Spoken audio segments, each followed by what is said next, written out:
Welcome back to Vinay भटक्या. आजचा आपला चौथा दिवस आहे आणि आज सकाळी कासरकोडवरनं आम्ही पुढचा आमचा प्रवास चालू केला. रात्री आम्ही ह्या हॉटेल हायवे कॅसल इथे राहिलो होतो. बऱ्यापैकी हॉटेल आहे, हायवेवरच आहे, त्यामुळे तुम्हाला गावामध्ये चा न जाता तिथूनचा ट्रॅफिक अवॉइड करता येतो. रस्त्याची बरीच कामं चालू असल्यामुळे या हॉटेलला पोचायला थोडासा वेळ लागतो, कारण बरेचसे रोड वन वे किंवा आपल्याला डायरेक्शन मिळत नाही. आतमध्ये शिरल्यानंतर तुम्ही बघू शकता, हे समोर आहे, हे सगळं काम चालू आहे. रस्त्याची कामं खूपच चालू असल्यामुळे धूळ पण भरपूर आहे, स्पीड मिळत नाही. हे दिसतंय हे हॉटेलचं रिसेप्शन. चांगल्यापैकी हॉटेल आहे, पण सध्या तिथे कामं चालू असल्यामुळे मला वाटतं बरीचशी लोक टाऊनमधलंच हॉटेल प्रिफर करतात. रिसेप्शन पण चांगलं, अतिशय सुरेख आहे. हे जे आहे त्यांचं हे रेस्टॉरंट आहे. इथेच कॉम्प्लिमेंटरी ब्रेकफास्ट, लंच आणि डिनर सर्व केलं जातं. हा कॉम्प्लिमेंटरी ब्रेकफास्ट होता. बऱ्यापैकी ब्रेकफास्ट आहे. नेहमीसारखंच साऊथ इंडियामध्ये तुम्हाला इडली सांबार, वडा सांबार मिळतो, तसा इकडे पण होता. निघाल्या तुम्हाला केरलामधनं जाताना हे असे बरेच सुंदर सीन तुम्हाला नजारे दिसतात. त्यापैकी हा एक नजारा आहे. हे बॅकवॉटर आहे समुद्राचं, अरबी समुद्राचं, आणि सगळीकडे ग्रीनरी आहे. केरलाचं एक वैशिष्ट्य आहे की तुम्ही जेव्हा ट्रॅव्हल करता तेव्हा तुम्हाला दोन्ही बाजूला रस्त्याच्या सुंदर अशी ग्रीनरी दिसते. मोठमोठी नारळची झाडं असतात आणि नारळ विकायलासुद्धा बऱ्याच ठिकाणी तुम्हाला शॉपकीपर दिसतात. हे एक त्यापैकी एक रिव्हर आम्हाला लागली आणि हा एक सुंदर असा हा ब्रिज आहे. ट्रॅफिक अतिशय सुरेख असा ट्रॅफिक आहे, पण इथे लोक फार फास्ट गाडी चालवतात. एस्पेशली जे बसवाले आहेत त्यांच्यापासून तुम्हाला थोडंसं सावधच राहायला लागतं, कारण त्यांची एवढी मोठी गाडी ते आपल्या डायरेक्ट अंगावरच घालतात आणि ओव्हरटेक करतानासुद्धा थोडं सांभाळूनच करावं. ही बघा, ही कशी दिसते, ही सुंदर अशी ग्रीनरी. हा एक गावामधनं येणारा रस्ता आहे. छान अशी ग्रीनरी आहे आणि घरं तर अतिशय सुंदर अशी घरं आहेत केरलामध्ये. बहुतेक ठिकाणी चांगले बंगले बांधलेले आहेत. नेहमीप्रमाणे 2-2.5 तासानंतर एक चहा कॉफी ब्रेक करता थांबलो होतो एका टपरीवर. तिकडे सर्व केलेला हा चहा आणि कॉफी आहे. इथे काढलेले थोडेसे हे फोटो, हे मागचं दिसते. इथे टपरी होती, तिथे आम्ही चहा कॉफी प्यायली. ऑर्डिनरी हॉटेल होतं. आणि नंतर आम्ही शिरलो ते माही. हे एक अतिशय फेमस असं गाव आहे आणि हे केरळात असलं तरी हे पुंडीचेरी राज्यामधलं हे गाव आहे. इथे आम्ही थांबलो एक क्युरिओसिटी म्हणून, कारण गावामध्ये रिव्हर पास करून गावामध्ये शिरल्यानंतर तुम्हाला जिकडे तिकडे वाईन शॉप्सच दिसतील. भरपूर अशी वाईन शॉप्स आहेत. त्यामुळे आम्ही जरा कन्फ्यूज झालो की हे काय प्रकार आहे. जिकडे बघावं तिकडे वाईन शॉप. ती मगाशी आपण जी बघितली रिव्हर, ते सोडलं, ती पास केल्यानंतर आतमध्ये शिरल्या हे गाव आहे. हे केरलामधलं गाव आहे, पण ह्याचा ॲडमिनिस्ट्रेटिव्ह कंट्रोल हे पुंडीचेरीमध्ये आहे. त्यामुळे इथे वाईन्सना बरेच टॅक्स डिस्काउंट असल्यामुळे हे वाईन शॉप्सनी भरलेलं दुकान आहे, भरलेलं गाव आहे. 1 किलोमीटर परिसरामध्ये जवळजवळ 90 वाईन शॉप्स आहेत. हे प्रमाणे सांगितल्याप्रमाणे हे पुंडीचेरी युनियन टेरिटरीमध्ये आहे. इथूनचं गाव फेमस आहे चर्च करताय आणि ते बरीचशी मंडळी ह्या फेस्टिवलच्या वेळी चर्चला येतात. Most visited church in India म्हणून समजलं जातं. अतिशय सुंदर चर्च आहे. तसं सांगितलं हे 64 आउटलेट्स आहेत in the area of 1 kilometre. हे वाईन शॉप्स आहेत, पण तुम्हाला इथून वाईन केरलामध्ये जाऊन घेऊन जाता येत नाही. जर पकडलं तर एक फाईन आणि इम्प्रिझनमेंटसुद्धा आहे. त्यामुळे जरा थोडं केअरफुलच राहा. आम्हाला हे काय बिलकुल माहीत नव्हतं. नंतर 1-1:30-2 वाजता आम्ही हे ऑथेंटिक सी फूड आम्हाला सापडलं. रमया हॉटेल हे रेस्टॉरंट आहे आणि इथे आम्ही दोघांनी, मी आणि शिरीष, आम्ही दोघं नॉन व्हेजिटेरियन आहोत. आणि मस्त आहे की फिश बिर्याणी, पात्रा फिश आणि फिश करी असं आम्ही फिशवर ताव मारला. बलवंत आणि शैलेश दोघं व्हेजिटेरियन असल्यामुळे त्यांनी व्हेज थाळी घेतली.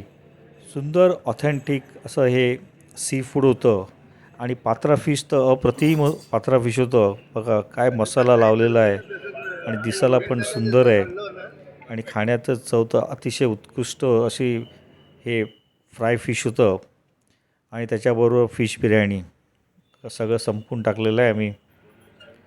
मग परत 4-4:30ला नेहमीप्रमाणे चहा कॉफी करता स्टॉप घेतला. ते हे एक रेस्टॉरंट होतं. छान असा हा स्पॉट होता. मोकळा एरिया होता. जिथे पार्किंग असते तिकडेच आम्ही शक्यतो थांबतो आणि मागे दिसतोय हा मेन हायवे. परत तुम्हाला बॅकवॉटर बघायला मिळतात केरलामध्ये जेव्हा जेव्हा तुम्ही ट्रॅव्हल मेन रोडनी करता. ॲक्च्युली या ब्रिजवर थांबून फोटोग्राफ घ्यायचे होते, पण ट्रॅफिक इतका फास्ट होता की आम्हाला तिथे थांबता आलं नाही. काय सुंदर सिनारिओ तिथे सिनरी आहे. असे वाटतं की फोटो व्हिडिओ घेतच राहावं तिकडे.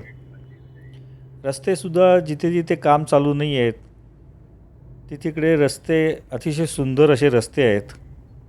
त्यामुळे अजून एक 6-7 महिन्यांनी जर सगळा रस्ता तयार झाला तर ड्राईव्ह करायला केरळमधनं तर खूपच मजा येईल. जो आपण मुंबई बेंगलोर बघतो रस्ता तो रखरखीत आहे, पण हा जो कोस्टल रोड आहे अतिशय सुंदर असा कोस्टल रोड आहे. सगळीकडे दोन्ही बाजूला तुम्हाला ग्रीनरी दिसते ट्रॅव्हल करताना आणि तुम्ही रेल ट्रॅव्हल एन्जॉय करतात. फक्त एकच आहे केरळमध्ये जाताना तुम्हाला थोडं केअरफुल ड्रायव्हिंग करायला लागतं, कारण फार सुसाट वेगाने या बसेस धावतात आणि एवढी मोठी धूळ ते आपल्या अंगावरच ओव्हरटेक करताना आणतात. त्यामुळे ते काळजी तुम्हाला नक्कीच ड्रायव्हिंग करताना घ्यायला लागते. आमचे दोन्ही ड्रायव्हर एक्सपर्ट होते त्यामुळे त्यांनी ते बरोबर हँडल केलं. बघा किती सुंदर असा हा रस्ता आहे, सिनिक रस्ता आहे. खूप वाईड पण केलेला आहे रस्ता. तुमचं हे काम संपलेलं आहे. हाच रस्ता पुढे जातो. हा मेंगलोरने एक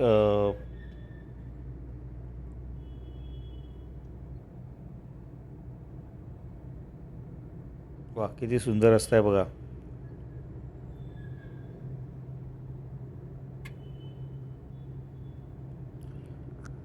आमचं नेहमीप्रमाणे 6-6:30पर्यंत आम्ही ड्रायव्हिंग करतो. त्यामुळे जे मोठं शहर आसपास असेल तिकडे आम्ही थांबतो. हा नेहमीप्रमाणे दिसणारा व्ह्यू आहे. राईट हँड साईडला अरबी समुद्र, थोडं पुढे गेल्यानंतर अरबी समुद्राचा व्ह्यू आहे आणि हे बॅकवॉटर आहे.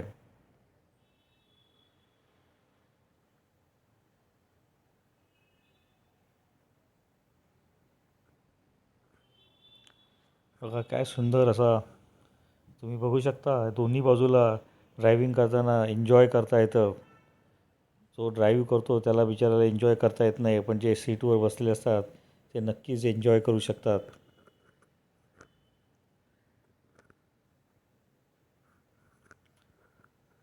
रात्रीचा मुक्काम पण आम्ही दुसरं एक मोठं केरळातलं टाऊन आहे तिकडे करणार आहोत. जवळपास जे काय टाऊन चांगलं मिळेल आणि हॉटेल मिळेल तिकडे आमचा मुक्काम आहे.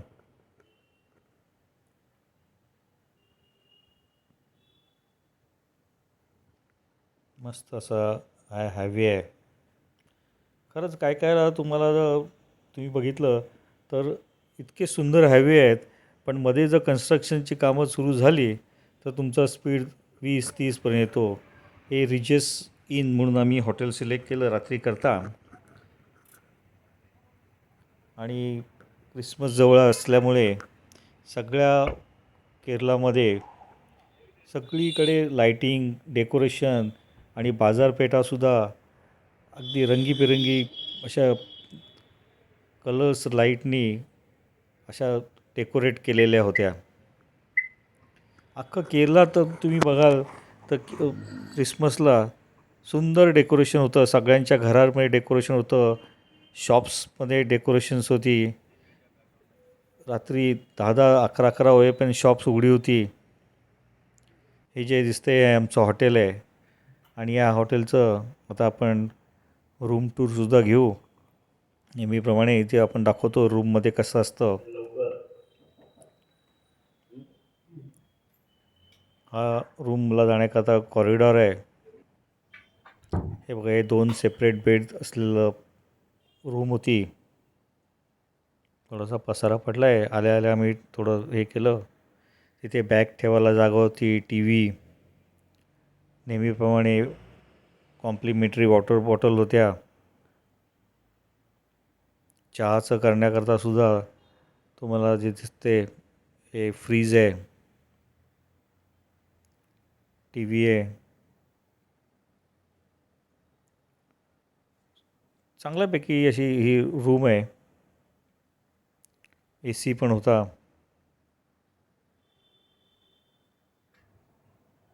टॉयलेट बाथरूमसुद्धा अतिशय सुंदर असं बाथरूम होतं. 24 आवर्स गरम पाणी.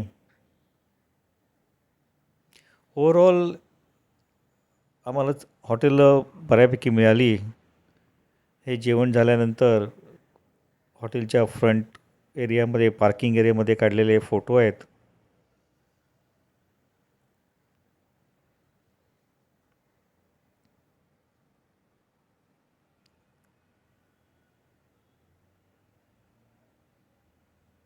छान डेकोरेशन केलं असल्यामुळे हॉटेल एकदम मस्त. हे हॉटेलमध्ये लावलेलं एक पिक्चर होतं आणि हे दुसऱ्या दिवशी सकाळचं हॉटेलच्या आजूबाजूचा जो काय व्ह्यू आहे. प्लेंटी ऑफ पार्किंग प्लेस आहे इथे. हे रिचस इन म्हणून हॉटेल आहे. आम्ही गेलो त्याच्या दुसऱ्या दिवशीपासून तिथे 7 दिवस न्यू इयरपर्यंत सकाळ संध्याकाळ बफे लावणार होते. 700 रुपयाला होता. ते बोलले तुम्ही एक दिवस जर उशिरा आले असे तर तुम्हीसुद्धा आमचं authentic Keralite food veg and nonveg enjoy करू शकले असते. हाच रस्ता आहे. हा पुढे त्रिवेंद्रमला जातो आणि तिथून मग कन्याकुमारी. त्यामुळे आम्ही बहुतेक हॉटेल जे घेतो ही मेन रोडवरच घेतो, म्हणजे दुसऱ्या दिवशी ड्रायव्हिंग करायला पण बरं पडतं. हे हॉटेलमध्ये क्रिसमसचं केलेलं डेकोरेशन आहे. सुंदर असं हॉटेल आहे हे. त्या साईडला तुम्ही जाणार असाल तर नक्कीच या हॉटेलमध्ये राहा. जर तुम्ही ड्राईव्ह करून जाणार असेल तर तुमच्या प्लॅनमध्ये हे सिलेक्ट करा.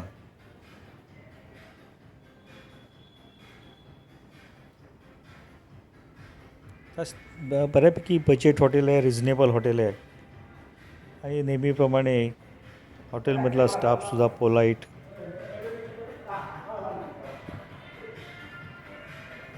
आहे. हे दिसतंय ह्यांचं ते रेस्टॉरंट आहे. रेस्टॉरंटमध्ये सुद्धा आता डेकोरेशन चालू केलेलं आहे. ब्रेकफास्ट आहे, नेहमीप्रमाणे साऊथ इंडियन ब्रेकफास्ट आहे. पण इथे ऑथेंटिक केरलाईट चिकन करी पण होती आणि पुरी होती.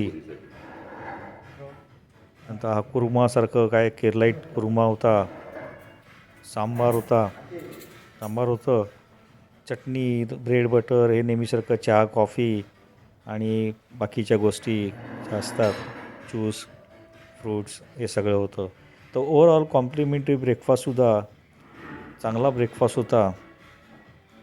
आणि हा ब्रेकफास्ट घेऊन मग आता आम्ही त्रिवेंद्रमच्या दिशेने ड्राईव्ह करायला सुरुवात करणार होतो एक अर्धा तासात.